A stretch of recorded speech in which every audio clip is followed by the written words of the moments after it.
That's the beauty in it. Like everything, number one, everything is at your fingertips. Number two, it's the process. It's kind of leveled the playing field as far as that goes. Like it's cheap to make a record. Number one, you can make a record. You and I could make a record, very easily. There was a time when, you had to have a record label to make a record.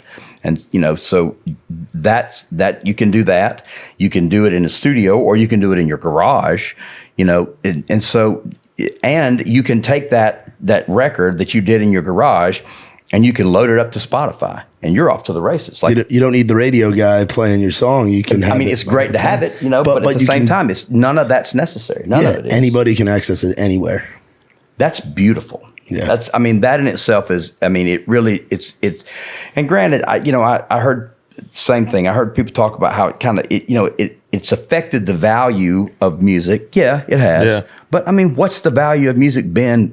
You know what I mean? It was a number one was $400,000 in '95 or whatever. But was it really? That's too like another thing that kind of like not chaps my ass, but it's like, it's like I'm an independent artist, but it's like we're not really independent artists. We have a team of.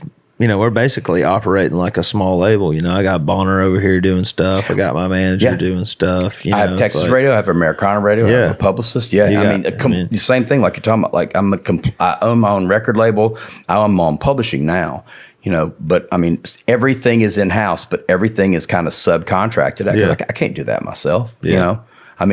There's a lot of things I can do myself, but just because I can do it doesn't mean I want to. It's like I don't want to produce my own records. I don't feel the need to have that kind of control. I like being able to go in and work with other people. I want someone else's perspective. Exactly. It's never served me wrong.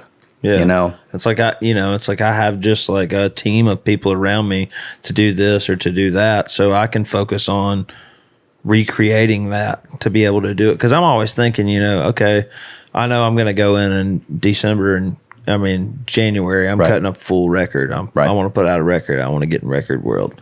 But like, I'm already thinking about what I'm going to do after that. Mm-hmm. You know what I mean? And I got like 20 songs in the tank that I haven't even put out yet, But it's like, I'm always thinking, but the people that are around me that I've surrounded myself with that work for me or, work with me, allow me to do those kind of things, because without them I can't do that. Right.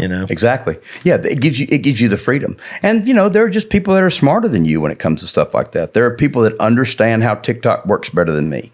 There are people that understand how the whole monetization thing works. There are people that understand algorithms, and there are people that are experts at this, and I don't have time in my day to figure that stuff out. And therefore, because I don't have time in my day to figure that stuff out, I have to figure it out the hard way, which is that. Now that really sucks, because that's going back and redoing and undoing and unlearning and all that stuff. And I'd just rather, it's a small amount to sort of put it in the right hands, and I'd just rather do it that way. Right. It's necessary. Even as an independent artist, no man is an island. And it's and just for the listener, I know there's a lot of independent artists that listen to this.